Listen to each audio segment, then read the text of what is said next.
புதிய தலைமுறை ஒளிப்பதிவாளர் மீது அலுவலகம் அருகே சமூக விரோதிகள் தாக்குதல் நடத்தினர்.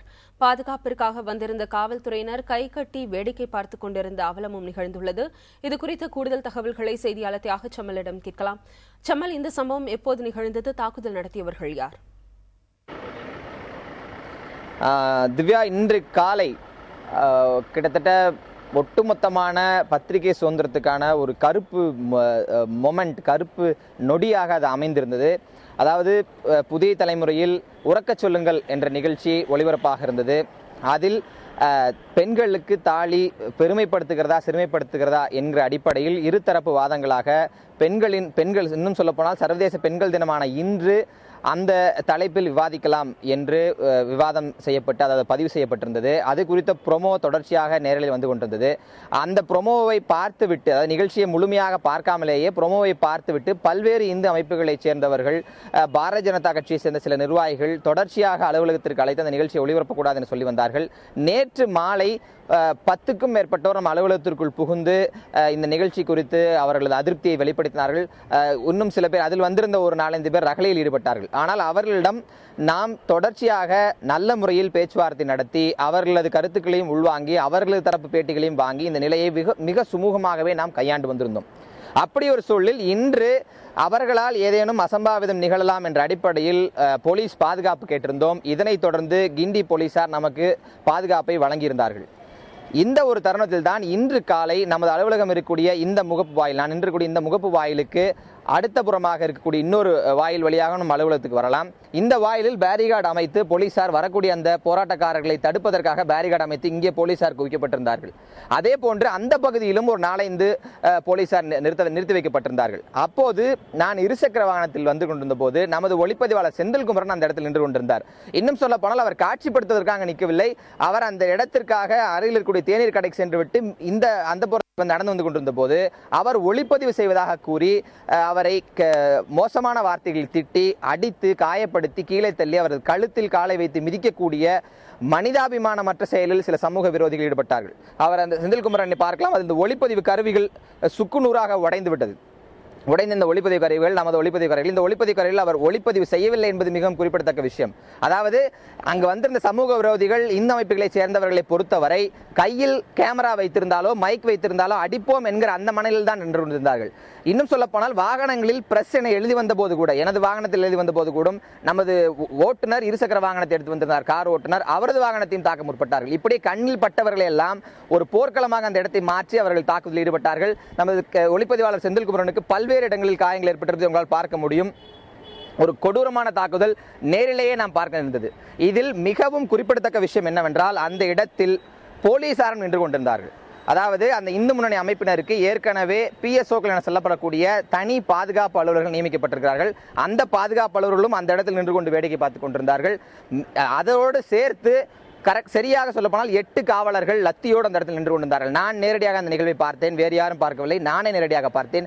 நான் அவர்களிடம் கதறினேன், சார் அவங்களை விளக்கியாவது விடுங்க அப்படின்னு நான் கதறினேன். ஆனால் அவர்கள் வேடிக்கை மட்டும்தான் பார்த்துக் கொண்டிருந்தார்கள். மிகவும் துரதிருஷ்டவசமான ஒரு சம்பவமாக அது அமைந்தது. காவல்துறைக்கு இந்த நொடி வரை புதிய தலைமுறை தொடர்ச்சியான ஒத்துழைப்பையும் நல்ல மதிப்பையும் மரியாதையும் இதுவரை தந்து வந்திருக்கிறது. காவல்துறையினுடைய தனிப்பட்ட வாழ்க்கை முறைகள், அவர்களது பிரச்சனைகளை கூட புதிய தலைமுறை இதுவரை ஒளிபரப்பு செய்து வந்திருக்கிறது. ஆனால் அப்படிப்பட்ட ஒரு நிலையில் பாதுகாப்பு அளிக்க அவர்கள் மறுத்தார்கள். மீண்டும் இந்த தாக்குதல் குறித்து உயரதிகாரியிடம் சென்று நான் பேசினேன். உயரதிகாரிகள் சென்று நானும் நமது செய்தியாளர் மணிகண்டன் பேசும்போது, சைதாப்பேட்டை உதவிக்கு ஆணையர் தம்புசாமி யாரை கேட்டு நீங்கள் அந்த இடத்துக்கு சென்றீர்கள் என்று கேட்டார். நான் அவரிடம் கேட்டது, சார் நாங்கள் ஷூட் பண்ண போகல, நாங்கள் அந்த இடத்துல நின்றுட்டு இருந்த கேமராமேனை உங்கள் போலீஸ் முன்னாடி அடித்தாங்க, நீ போலீஸ்கிட்ட சொல்லித்தான் கேமரா ஆன் பண்ணணும், அதெல்லாம் அடி நீ வாங்குவே என்று ஒருமையில் அவர் பேசினார். ஒருமையில் பேசுவது ஒரு காவல்துறை துணை ஆணையாளருக்கு அழகல்ல என்பது அனைவரும் அறிந்த விஷயம். அவர் அப்படி பேச வேண்டிய அவசியம் இல்லை. அதற்கு அடுத்த உயரதிகாரி இருக்கக்கூடிய DC திரு கண்ணிடம் நாங்கள் இந்த விஷயத்தை முறையிட்டோம். அவரிடமிருந்து முறையான பதில் இல்லை. நீங்க சென்சிட்டிவா ஒரு விஷயம் போடுவீங்க, உங்களுக்கு பாதுகாப்பு தரது எங்களுடைய கடமை என்ற கேள்வியை அவர் முன்வைக்கிறார். இப்படி ஒரு கேள்வியை காவல்துறை, அதாவது காவல்துறையில் கீழ் அடுத்த நிலையில் இருக்கக்கூடிய அனைத்து அதிகாரிகளும் முறையாக ஒத்துழைப்பு வழங்கும் போது உயரதிகாரிகள் என்று நம்பி அவரிடம் நாம் புகார் கொடுக்க சென்றால் அவர்களது பதில் அவ்வளவு மோசமாக இருந்தது. மேலும் நம்மளை வருத்தமடைச்சது. அதாவது சமூக விரோதிகள் அடித்த அடியை விட காவல்துறை அதிகாரிகள் கூறிய வார்த்தைகள், குறிப்பாக திரு கண்ணன் மற்றும் திரு தம்புசாமி கூறிய வார்த்தைகள் இன்றும் மனதில் ரணமாய் இருக்கிறது. ஒரு உயரதிகாரி என்று நம்பி அவரிடம் பாதுகாப்பு கேட்க சென்றால் அவர் திருப்பி நம்மளை அப்படிதான் அடிப்பாங்க, போலீஸ் எல்லாம் திரும்பி எடுங்க. அந்த நேரடி காட்சிகள் நம்மிடம் அந்த காட்சிகளாக பதிவு செய்யப்பட்டிருக்கிறது. அப்படி என்றால் ஒவ்வொரு நிகழ்ச்சியும் ஒரு செய்தியாளர் எடுக்க வேண்டும், ஒரு தொலைக்காட்சி எடுக்க வேண்டும் என்றால் தமிழகம் முழுவதும் இருக்கக்கூடிய அமைப்புகளிடமெல்லாம் சென்று கையெழுத்து வாங்கி அவர்களது காலில் விழுந்து கும்பிட்டு தான் செய்தி சேகரிக்க வேண்டும் என்றால் தமிழகத்தில் செய்தி சேகரிக்க முடியாது. தமிழகத்திற்கென்று ஒரு காவல்துறை இயக்குனர் இருக்கிறார், தமிழகத்திற்கு ஒரு முதலமைச்சர் இருக்கிறார், முதலமைச்சர் வசம் உள்துறை இருக்கிறது, அவரிடம் காவல்துறை இருக்கிறது. பத்திரிகையாளர்களை தடுத்து நிறுத்தக்கூடிய காவல்துறைக்கு பத்திரிகையாளர்களை கண்மூடித்தனமாக, இன்னும் சொல்ல போனால் 2 நிமிடங்கள் தாமதித்திருந்தால் செந்தில்குமரன் என்று உயிரிழந்திருப்பார். அவரது கழுத்தில் காலை வைத்து மிதித்திருக்கிறார்கள். அங்கு வந்த பொதுமக்கள் தான் அவர்களை தடுத்து நிறுத்தினார்கள்.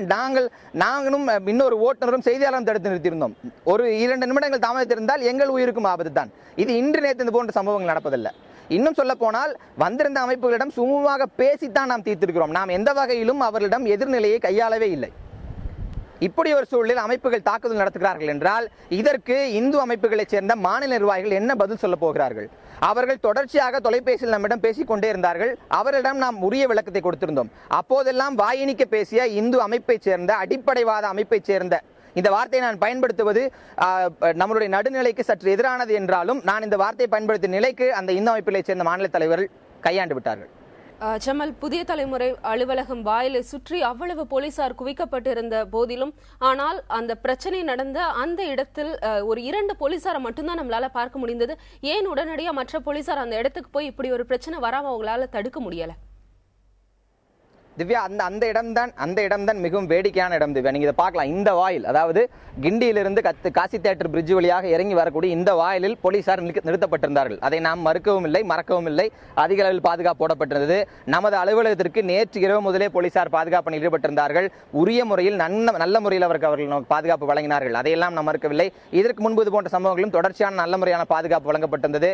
கிண்டி ஆய்வாளர் சரவணன் தொடர்ச்சியாக நம்மிடம் பேசிக்கொண்டே இருந்தார். அவர் முழுமையான ஒத்துழைப்பு வழங்கி கொண்டிருந்தார். ஆனால் இதற்கு அடுத்த இடத்தில், இந்த தெருவிலிருந்து அடுத்த தெரு, இந்த கதவை மூடிவிட்டால் நமது ஊழியர்கள் அந்த வழியாகத்தான் சென்றிருக்க வேண்டும். வேற இந்த பகுதியில் என்பது வழி கிடையாது. அப்படி இருக்கக்கூடிய சூழலில் இப்படி ஒரு தாக்குதல் என்பது போலீசார் பாதுகாப்பணியில் நிற்கவில்லை என்று அர்த்தமல்ல திவ்யா. போலீசார் பாதுகாப்பணியில் நின்றிருந்த போலீசார் நடவடிக்கை எடுக்கவில்லை. தற்போது அவர்கள் அனைவரும் கைது செய்யப்பட்டிருக்கிறார்கள். அவர் மீது வழக்கு பதிவு செய்யப்படும் என்று போலீசார் உத்தரவாதம் அளித்திருக்கிறார்கள். ஆனால் நம்முடைய மீண்டும் நாம் முன்வைக்கக்கூடிய கேள்வி, போலீசார் முன்னாடி தாக்குதல் நடத்தினால் நடவடிக்கை எடுக்க வேண்டாம் என்று அந்த போலீசாரை தடுத்தது எது?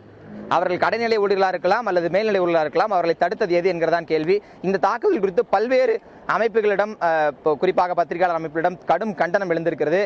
சென்னை பத்திரிகையாளர் மன்றத்தின் இணைச் செயலாளர் திரு பாரதி தமிழன் தற்போது நம்மோடு இருக்கிறார். அவரிடம் பேசலாம். திரு செந்தில்குமார், நீங்க காத்திருங்க, தொடர்ந்து உங்களை பேசணும். இன்று இந்த காலை இந்த தாக்குதல் குறித்து நீங்க கேள்விப்பட்டிருப்பீங்க. பாரதி தமிழன், இப்படி ஒரு தாக்குதல் அலுவலக வாயிலே நடந்திருக்கிறது. உங்களுடைய கருத்து என்ன? இல்லை, இது தமிழ்நாட்டில் ஒரு சட்ட ஒழுங்கு இருக்கான்ற கூடிய கேள்வி வருது. ஏன்னா ஒரு பத்திரிகை அலுவலகத்திற்கு நேற்றை காலையிலிருந்து மிரட்டல்களும் அச்சுறுத்தல்களும் வரக்கூடிய நிலையில் காவல்துறை இதை வேடிக்கை பார்க்கக்கூடிய ஒரு மோசமான நிலைமை. ஏன்னா ஒரு துணை ஆணையர் இருந்திருக்காங்க, உதவி ஆணையர்கள் இருந்திருக்காங்க, உயரதிகாரிகள்லாம் இருந்திருக்கக்கூடிய நிலையில் வேடிக்கை பார்ப்பதற்கு இந்த அதிகாரிகள் நமக்கு தேவையில்லை. ஏன்னா இந்த அதிகாரிகளுடைய கடமை என்பது சட்டம் ஒழுங்கு காப்பாற்றவும் ஊடகத்திற்கும் பொதுமக்களுக்கும் பாதுகாப்பு வழங்க வேண்டியவர்கள். நான் இப்பொழுது இந்த சம்பவத்தை கேள்விப்பட்டு வரக்கூடிய பொழுது இந்த தாக்குதலில் ஈடுபட்ட ரவுடிகளுடைய வண்டிகள் இன்னமும் பின்தெருவில் தான் நின்றுட்டு இருக்கு. ஸோ இப்போ எந்த விதமான அச்சமும் கிடையாது, எந்த விதமான பயமும் கிடையாது. தாங்கள் நினைப்பதையெல்லாம் சாதிக்க முடியும்னா நம்ம ஒரு ஜனநாயக நாட்டில் இருக்கிறோமா? இங்கே பத்திரிகை சுதந்திரம்னு ஒன்று இருக்கான்றது ஒரு மிகப்பெரிய கேள்வியாக இருக்கிறது. இந்த சம்பவம் இது ஏதோ ஒரு ஊடகத்திற்கோ ஒரு நிறுவனத்திற்கோ பத்திரிகை துறையினருக்கு மட்டுமல்லாமல் ஜனநாயகத்திலும் பத்திரிகை சுதந்திரம் நம்பிக்கை இருக்கக்கூடிய எல்லார் மீதும் விழுந்த அடியாகத்தான் இது. கேமராமேன் மீது விழுந்த அடியாக நம்ம பார்க்கல, நம்ம எல்லார் மீதும் விழுந்த அடியாகத்தான் இதை நம்ம பார்க்கிறோம்.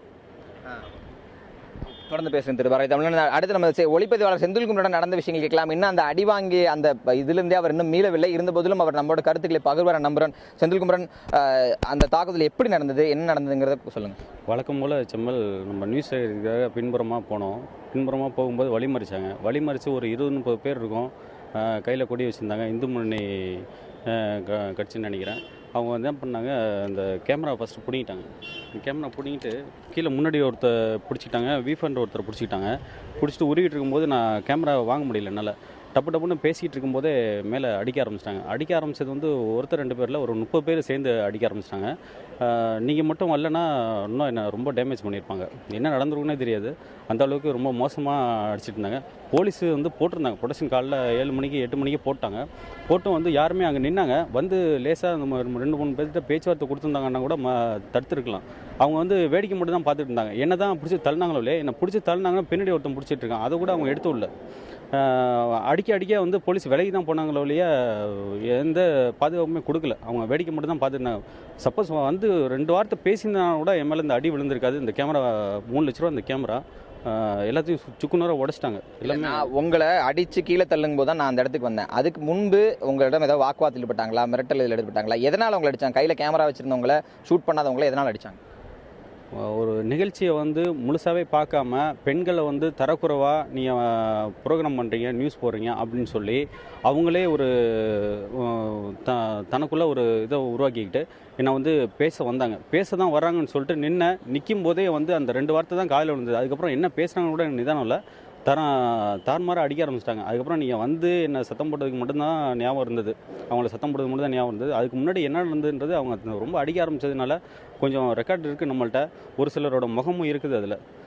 அவங்க மேலே நடவடிக்கை எடுக்கலாம். ரொம்ப ரொம்ப மோசமாக நடந்துக்கிட்டாங்க. உச்சபட்சமாக வந்து உங்களோட சூழல் புரியுது. அவர் என்ன அந்த அதிர்ச்சி அந்த அளவுக்கு மோசமாக தாக்குதல் நடந்திருக்கிறது என்பது அவருடைய அந்த அதிர்ச்சி கலந்த பேட்டியில் உங்களால் பார்க்க முடியும். திவ்யா, 2-3 நிமிடங்கள் தாமதித்திருந்தால் இன்று நம்மளோடு பேசிக் கொண்டிருக்கும் செந்தில்குமரன் இருந்திருப்பாரா என்பது மிகப்பெரிய கேள்வி. திவ்யா, புதிய தலைமுறை அலுவலகத்தின் வாயிலேயே போலீசார் முன்னிலையில் இப்படிப்பட்ட ஒரு சம்பவம் நிகழ்ந்திருக்கு. நடவடிக்கை எடுப்பதற்கு தங்களுக்கு உத்தரவு இல்லைனும், தாக்குதலை தடுப்பது தங்களுடைய பணி இல்லை அப்படின்னும் போலீசார் வந்து விளக்கம் அளித்திருக்கிறதையும் நம்மளால கேட்க முடியுது. உங்களுடைய தகவல்களுக்கு நன்றி தியாகச்செம்மல்.